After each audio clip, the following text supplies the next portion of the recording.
So some people wouldn't make that trade, but I'd make that trade every day. So anyway, all right. If you have your Bible, turn to John chapter number 8. John chapter number 8.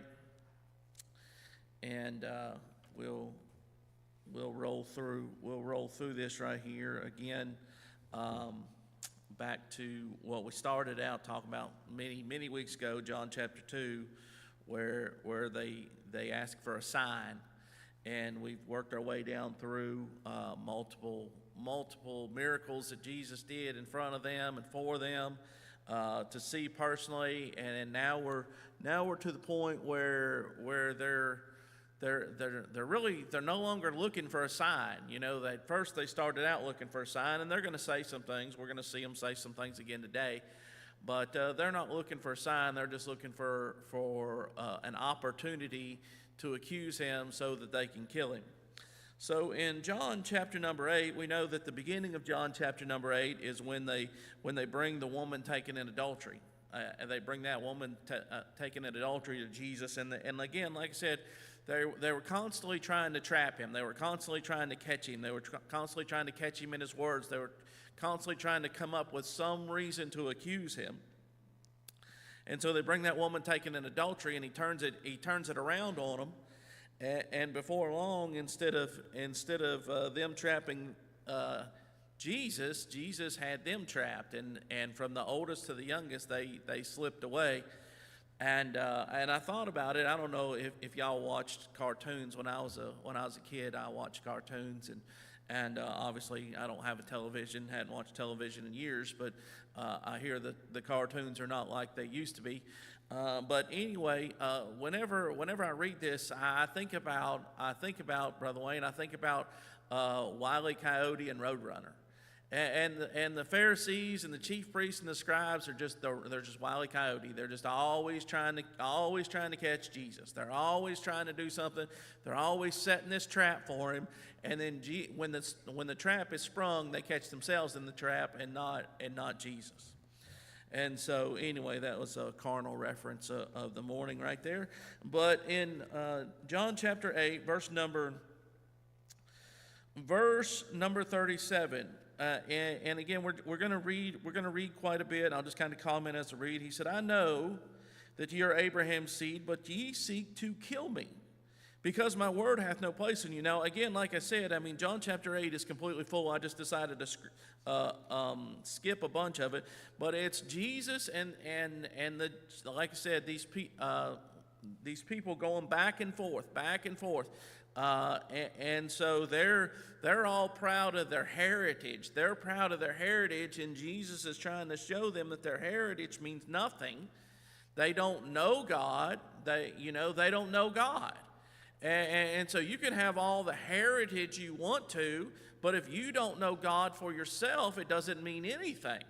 And so here, it says, "I know that ye are Abraham's seed." He said, I know. You don't have to give me. You don't have to trace your lineage for me. I know where you come from. But that doesn't mean anything, because my word hath no place in you. I speak that which I have seen with my father, and ye do that which ye have seen with your father. Now, again, he's going to accuse them, and they're going to accuse him, and it goes back and forth. And in any argument, sometimes you see that, but they're going to accuse him of having a devil, and then he's going to say, "No, I don't have a devil, but you are the ones that have a devil." And here are the attributes of the devil, and these are your attributes. Therefore, the devil's your father. In verse number 39, they answered and said unto him, "Abraham is our father." Jesus saith unto them, "If ye were Abraham's children, ye would do the works of Abraham." He said, look, if you were Abraham's children, if you truly were, he said, you would believe in me. He's gonna say later that Abraham saw his day. And so he said, if you truly were the children of Abraham, you would believe in me and believe in my Father, and you would honor me. But in verse 40, "But now ye seek to kill me, a man that hath told you the truth, which I have heard of God. This did not Abraham. Ye do the deeds of your father. Then said they unto him, We be not born of fornication, we have one Father, even God. So here they go again. And so here they're losing the argument, and so they're like, oh, you think so? Well, we'll one up you right here with our argument right here. You were born of fornication. Your mother Mary was not married, even though they knew the story of, they knew about Isaiah, they knew about the virgin birth, they knew that when the Messiah came, it was going to be by virgin birth, but yet they didn't want to believe, and because they didn't want to believe, they said, oh, well, you're born of fornication. And we're not born of fornication. So, Chris, they looked at themselves and they said, we're better than you. We're better than you because we can trace our heritage. And you, your father and your mother were not married when you were born. And so Jesus said unto them, verse 42, if God were your father, you would love me. If God were your father, he said simply, he said, look, he said, if God truly were your father, and again, it's not being said here, but it's being said. All of these works, you ask for a sign in John chapter number 2. John chapter number 3, Nicodemus came to him and said, hey, he said, we know, because no man can do the miracles thou doest except God be with him. We know.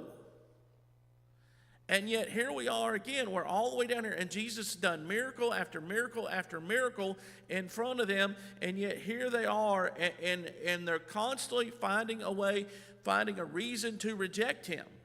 But it's not because of the miracles he did, Chris. It's not because of the miracles, or if it was because of the miracles, their reason for rejecting him for the miracles was because he performed them on the Sabbath day. And it's funny to me, and again, it works its way all down through here. It's funny to me which laws they felt were more important than others, because they were very adamant not to heal on the Sabbath day. They were very adamant not to heal on the Sabbath day, but yet they didn't have any trouble, trying to kill Jesus. They want to take up stones and kill him. They were very adamant whenever, and it's in my notes later, but I'll just mention it now. They were very adamant that whenever Judas betrayed Jesus, he betrayed Jesus, and then he realized Jesus was going to get crucified, and so he brings the money back and throws them those 30 pieces of silver. And then what did they do with that 30 pieces of silver? They're like, oh, we can't do anything with this. This is a problem. That's the price of blood. Well, yeah, it's a price of blood, yes, but it's the price of blood that you paid to have Jesus betrayed so that you could kill him. And so it's funny, sometimes people are very adamant about one little section of their religion. They're very focused and very dedicated to one little point in their religion. And you couldn't get them to break it. You couldn't get them to break it if you offered them. I think I saw the lottery today said 999 on it. I'm assuming that's 999 million on the sign coming down the interstate. You couldn't offer 999 million, Chris, to get them to break this one area, but yet they break all these other laws, and it never bothers them one bit. It never bothers them one bit. And so Jesus told him, he said, you would love me, for I proceeded forth and came from God. Neither came I myself, but he sent me. Why do you not understand my speech, even because you cannot hear my word? Ye are of your father the devil, and the lust of your father ye will do. Again, like I said, people nowadays are like, hey, you should, we should act more like Jesus. Well, guess what? They couldn't have sat through this sermon right here. They couldn't sit through this sermon right here. They couldn't sit through this sermon right here where Jesus told these people that they're their father the devil. I'm sorry, people nowadays, they want to preach, oh, God is love, Jesus is love, Jesus wouldn't condemn.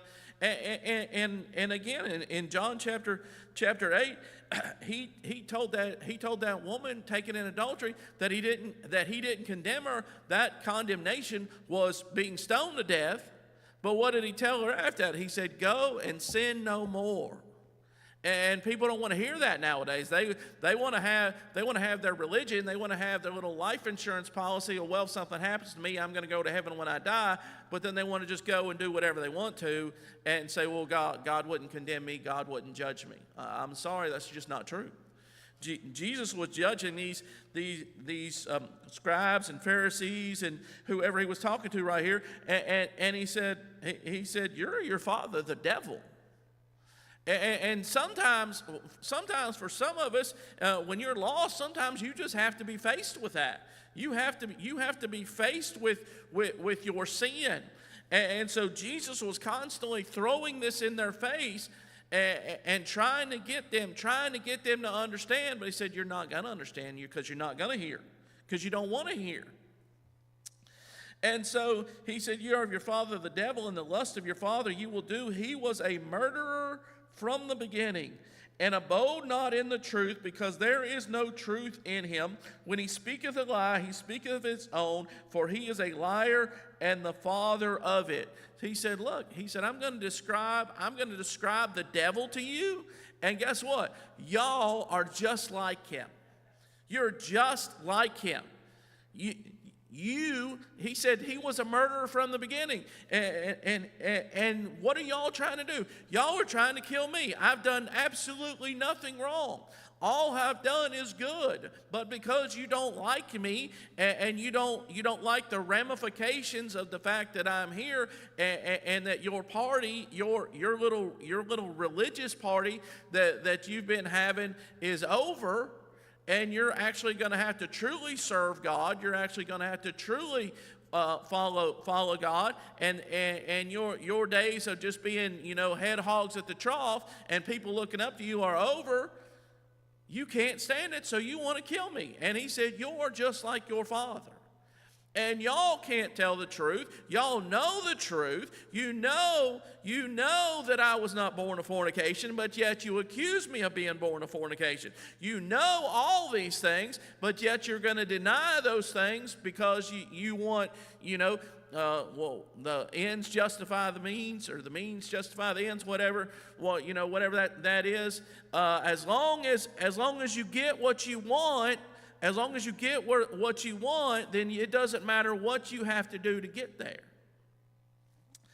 And so he says in verse 45, and because I tell you the truth, you believe me not. He said, the devil, he cannot tell the truth. He's a liar. But I tell you the truth, and you don't believe me. In verse 46, it's easy to just skip past this, but in verse 46, he says, which of you convinceth me of sin? He said, all right, here we are. Here we are, boys. Look, here's your chance. Here's your chance. Which of you name one sin that I've done? Name one. Just like at the beginning of the chapter, when Jesus stooped down and he's sitting there writing, and he acts like he doesn't hear them. And then he looks up and says, he that is without sin among you, let him first cast a stone at her. Just like at the beginning of the chapter, Jesus has him again, Riley, and he says, all right, here we go. Question of the day. Open floor. Anyone here that wants to speak can speak. Which of you convinceth me of sin? They had the opportunity, Brother Wayne. They had their opportunity over and over. If they had something on him, here was their chance. If they had something, if they truly had something, here was their chance. They didn't have a thing. And Chris, I mean, imagine, here they are, and their desire is to kill him. Their desire is to kill him. And he's standing there, and he's talking to them, and he says, which of you convinceth me of sin? I mean, can you imagine? You're wanting to kill this person. And you've justified in your mind that we are okay killing this person. And this person says, okay, what you got? Tell me what you got. Convince me. Name one thing that I've done that's truly worthy of death. He said, which of you convinceth me of sin? And if I say the truth, why do you not believe me? He said, look, you guys know I've got you.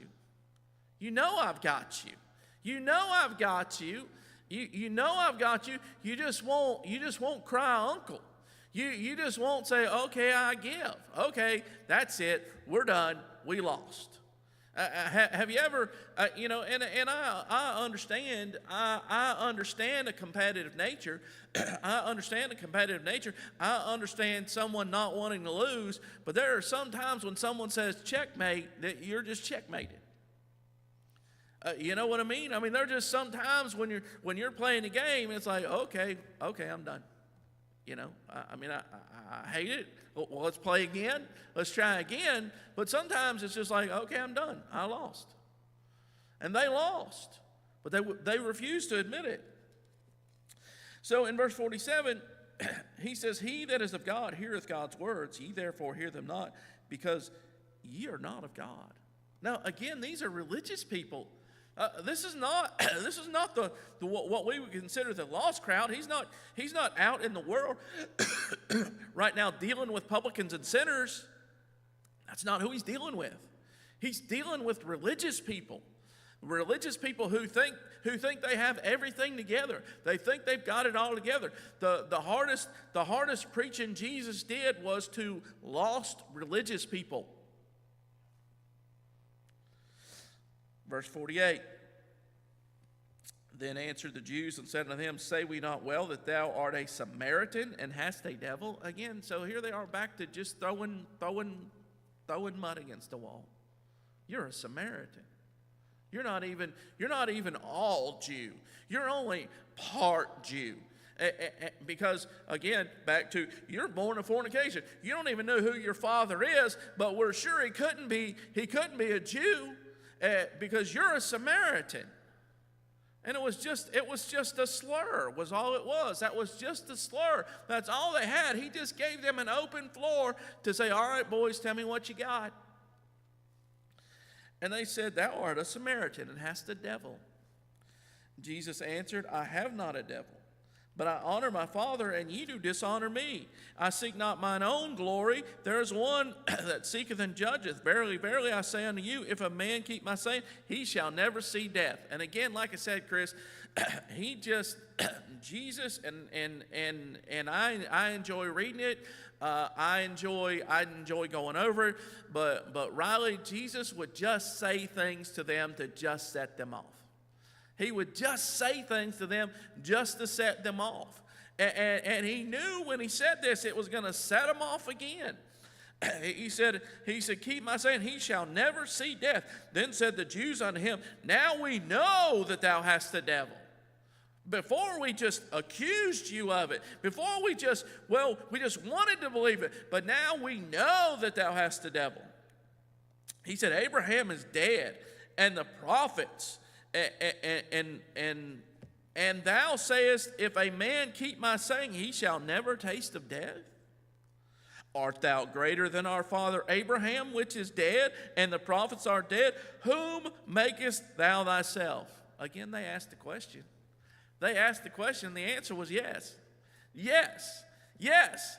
I'm Jesus. I'm the Son of God. I am God. And I am greater than Abraham. I am greater than the prophets. I am greater than anyone you want to mention. Yes, I am. He said, whom makest thou? Or they said, whom makest thou? Jesus answered, If I honor myself, my honor is nothing. It is my Father that honoreth me, of whom you say that he is your God. And again, if you remember, we've already went over this, but if you remember, if you remember that God spoke, and they heard God speak. They heard God speak when Jesus prayed. They heard it with their own ears. And in verse 55, he says, yet ye have not known him. Verse 54, he said, of whom ye say that he is your God. Verse 55, yet ye have not known him, but I know him. And if I should say, I know him not, I shall be a liar like unto you. Again, Paul. This is a pretty tough.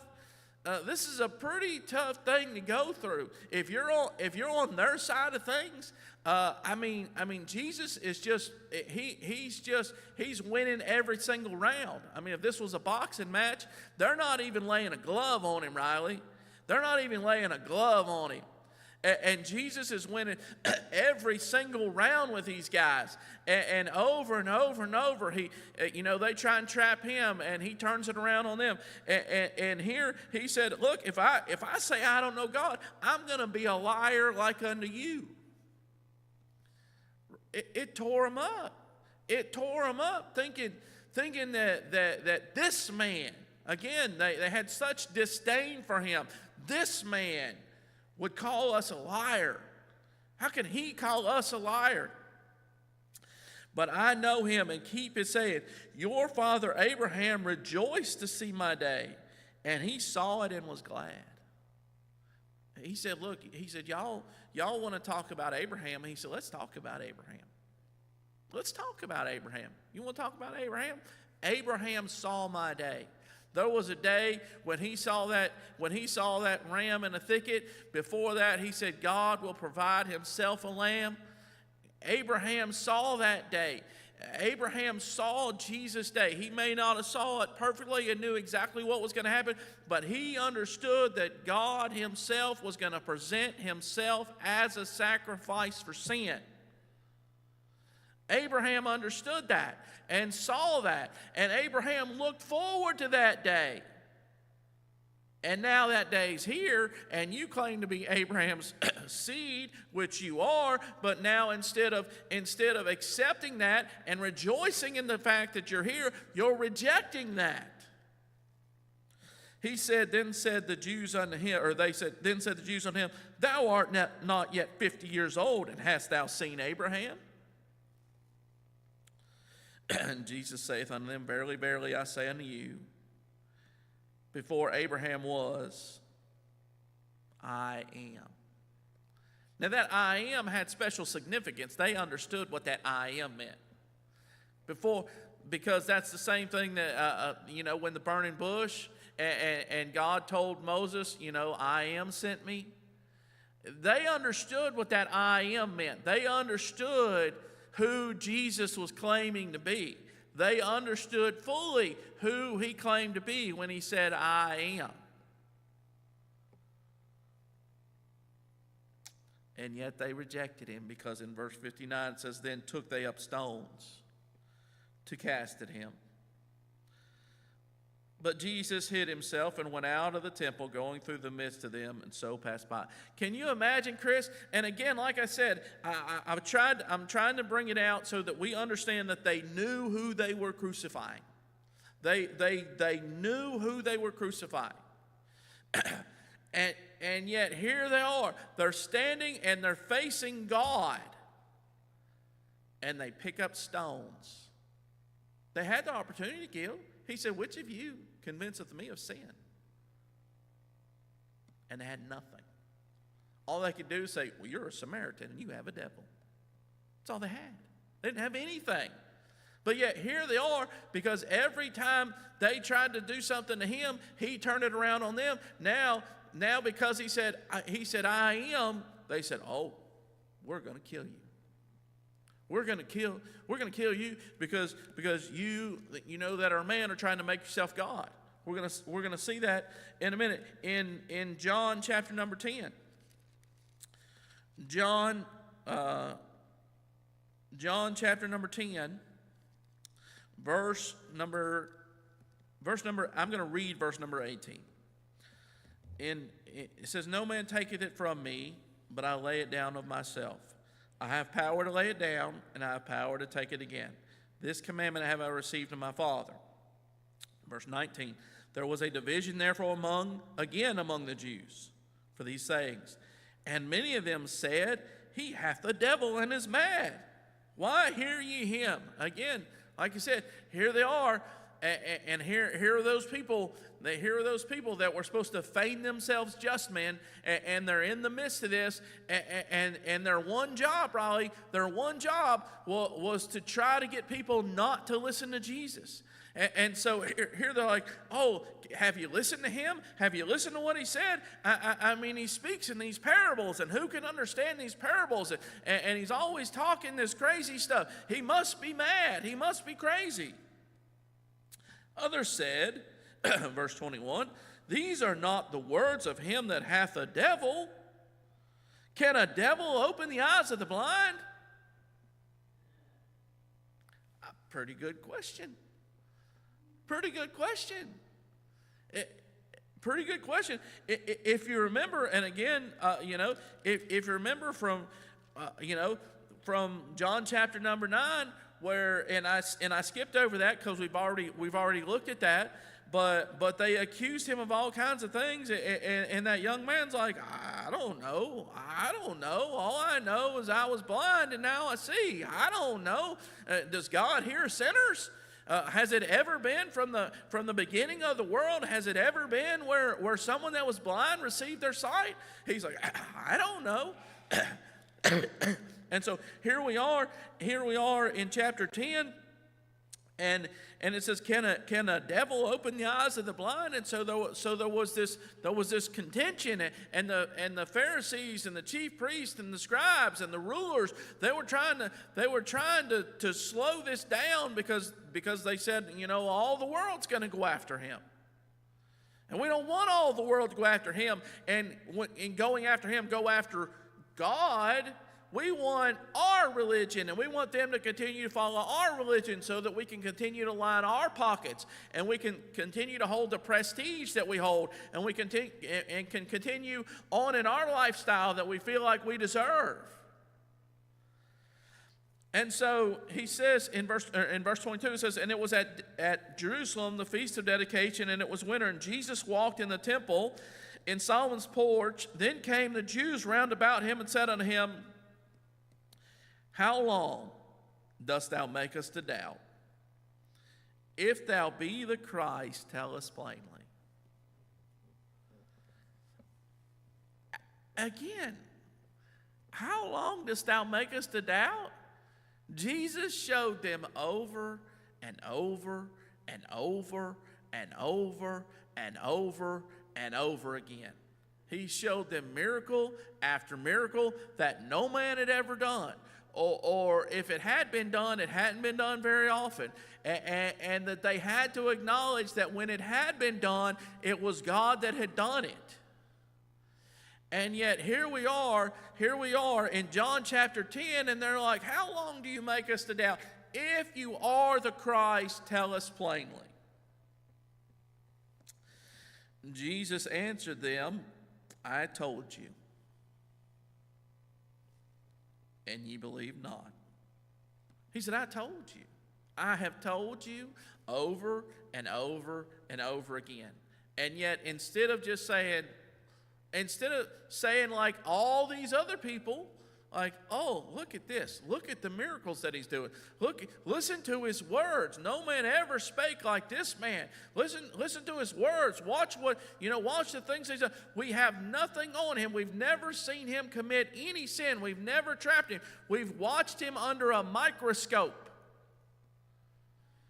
You think the media follows Donald Trump around, and the Democrats have people constantly watching Donald Trump trying to find out something he does wrong? I'm telling you, it was nothing compared to what the chief priests and the rulers and the scribes and stuff were doing back in Jesus' day, trying to trap Jesus. And Riley, they come back with nothing. When they come back, report to me what you saw. We saw a blind man receive his sight. We saw a lame man that hadn't walked in 38 years get up and walk. We saw this. We saw that. Well, tell me something he did wrong. No, he had to do something wrong. Well, we watched his disciples, and they didn't wash their hands before they ate food. Oh, I tell you what, that is so bad. That is so bad. That is so bad. Well, tell us something else he did wrong. He healed a man on the Sabbath day. Are you serious? He healed a man on the Sabbath day. And they challenge him on it. He's like, okay, boys, all right, I healed a man on the Sabbath day. If your ox is in the ditch, you going to go get your ox out on the Sabbath day? The answer was yes.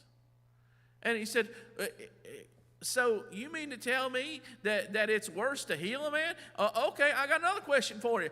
To keep the law of Moses, would you circumcise a young man on the Sabbath day? Well, of course. So it's okay to do that on the Sabbath day, but it's not okay to heal? And so they had him.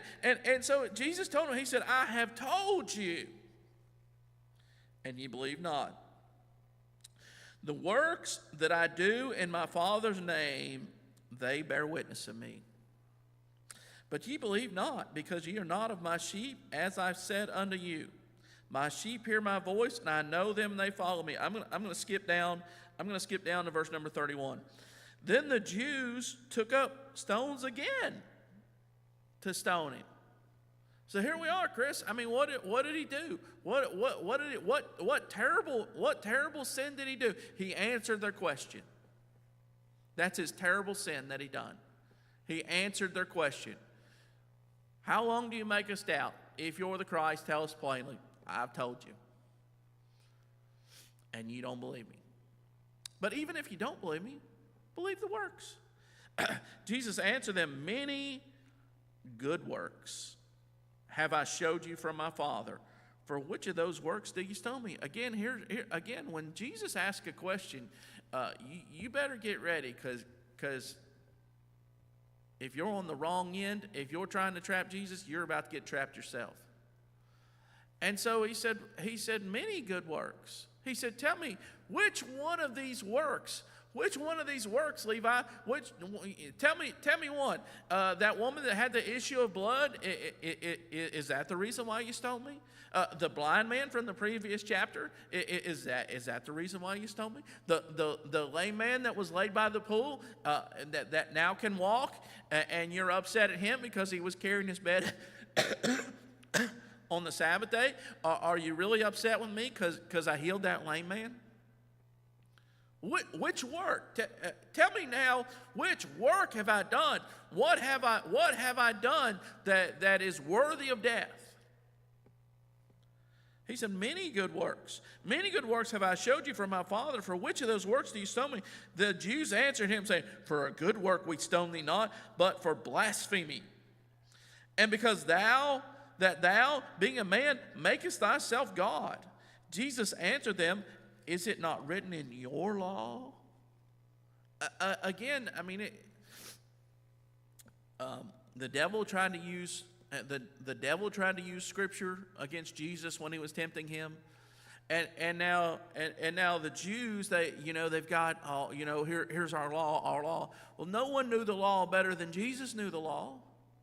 Jesus had them. He had them dumbfounded as a child when he was speaking on the law.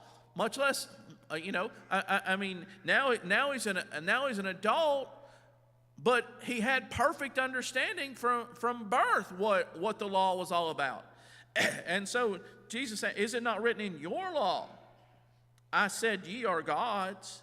If he called them gods unto whom the word of God came, and the scripture cannot be broken, say ye of him whom the Father hath sanctified and sent into the world, thou blasphemest? Because I said, I am the Son of God? Again, their question was, how long make us to doubt? Tell us plainly, if thou be the Christ, tell us plainly. And he's like, okay, boys, I'm telling you plainly. Now you going to believe me? He said, I'm telling you plainly. I'm showing you. I'm showing you my works. I'm showing, you've heard my words. And convince me of sin. Say something. Say something I've done wrong. Tell me one of these works that I've done that are contrary to the Word of God. And not, okay, well, we don't like that you did it on the Sabbath day. Oh, okay.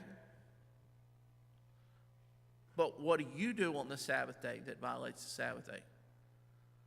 So, if you go rescue your ox on the Sabbath day, if you circumcise on the Sabbath day, it is really healing a lame man on the Sabbath day worse than rescuing your ox? Is it really? Is it really? He says in verse 37, if I do not the works of my Father, believe me not. He said, look, just examine me, examine my works, and if they're not the works of my Father, then you don't have to believe me. But Brother Wayne, they knew they were. They knew they were the works of God. They knew they were, because no man could do those miracles except God be with him. And it's a shame that Nicodemus saw it early on, and again, I've said it a bunch. He didn't say I know. He said we know.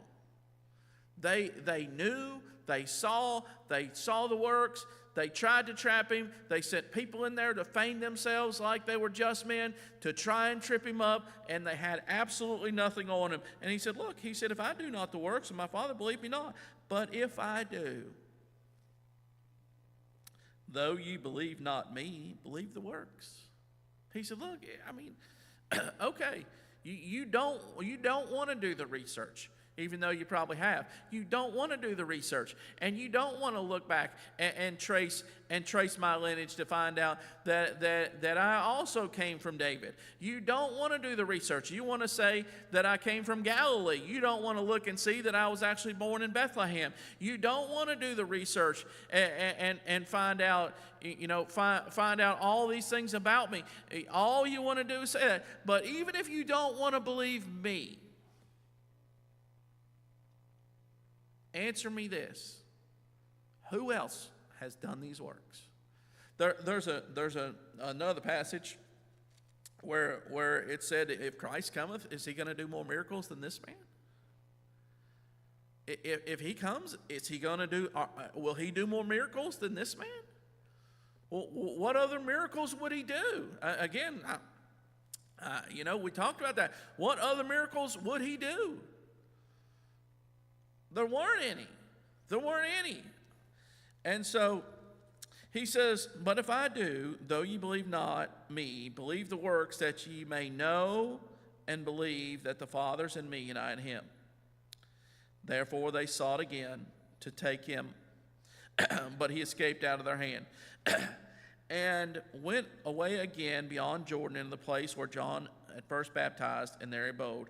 And many resorted unto him and said, John did no miracle. John did no miracle. Now, even the Jews, even these priests and scribes and Pharisees, even they were scared. They were scared to talk bad about John. Even they were scared to talk bad about John. And yet here are these people, and they said, John did no miracle. John didn't do miracles. John just preached. That's what John did. John preached and he baptized. And yet they looked at him like he came from God. and he was God's servant. And honestly, the shame of it is, they were these same people that crucified Jesus were most likely extremely pleased when Herod killed John. It didn't hurt their feelings one bit. It didn't hurt their feelings one bit, Brother Croft, that Herod killed John, and we know why Herod killed John. We know what happened. We know all about that. But there was a group of religious people that would have been happy. Why? Because the preaching of John was not. It was converting people. And they were not thrilled with that, but they couldn't do anything. They thought they couldn't do anything about it. And so Herod did the chief priests and the rulers and the scribes a favor by killing John. And so here it says, and many resorted on him and said, John did no miracle. So they're comparing Jesus to John and said, hey, all these people went and followed John and followed after the baptism of John, and all John was doing was preparing the way of the Lord. But all things that John spake of this man were true. John said, hey, there's one coming after me. John said, there's one coming after me, of whose shoe latchet I'm not worthy. He said, there's one coming after me, and I'm not the Christ. They asked John. He's like, I'm not. It's not me. But there's one coming after me. There's one standing among you. There's one standing among you. And if you remember, even when Jesus was baptized, they heard the voice of God. This is my beloved Son, whom I'm well pleased. And Gil, they rejected him. They rejected him. But these people that said, hey, wait a second. All right. Let's look at the argument. Let's look at the argument that the Pharisees are laying out, and let's look at the argument that Jesus is laying out. The Pharisees have his disciples don't wash their hands before they eat. The Pharisees have he heals on the Sabbath day. That's what they got. And here's Jesus. And let's think about all the things that Jesus has done. And do you know somebody that Jesus touched? I sure do. Do you know somebody that Jesus touched? I sure do. Tell me the story. Well, this guy was blind, and he hadn't seen from birth, and Jesus touched him. Well, do you know somebody? Well, yes. My friend was a leper, and he was without the camp, and yet Jesus touched him, and he's not a leper anymore. And just go through person after person. Do you know somebody? Do you know somebody? Do you know somebody? Yes, yes, yes. Does anybody know anything bad that Jesus has done? No. And they said, you know what? I'll tell you what. Everything that John spake of this man is true. And they followed him. It says, verse 42, and many believed on him there. Chris, again, sometimes the most powerful thing in the world is your testimony. Sometimes the most powerful thing in the world that they've heard about the works, they've heard all this other thing, but sometimes the most powerful thing is just say, let me tell you what Jesus did for me. Let me tell you what Jesus did for me. That's what was going on right here in this. Again, the scribes and the Pharisees and all those people, they're still holding stones, wishing they could throw a stone at him. But yet here are people having a discussion, and they're like, well, wait a second here. I've heard both sides of this argument. And the Pharisees, they got nothing for me. They got really nothing for me but bondage. I can't live like the Pharisee. I can't live up to the letter of the law like these Pharisees try to get people to live up to the letter of the law. But yet here is this man, and all he does is good. All he does is good. And again, like I said, I'm sure at this time it was just personal testimonies, just someone saying, "Well, can I say a word? Can I say a word?" And I was this person. I couldn't walk. I couldn't walk. I sat by the side of the road begging, and Jesus passed by, and I can walk now. Can I say a word? It actually feels good to say a word, because for all my life, I was bound up. I had a devil. I had a deaf and dumb spirit inside me. And I couldn't say, I couldn't talk. But Jesus cast that devil out. And now I can sit here and talk to you in my right mind. Over and over and over, Brother Wayne, people would have just gave their testimony. And people said, had the Pharisees not been dead set on not hearing, they would have said, you know what? This is him. This is the Messiah. This is the Christ. We don't have to ask him. We know that he is who he says he is. Thank you.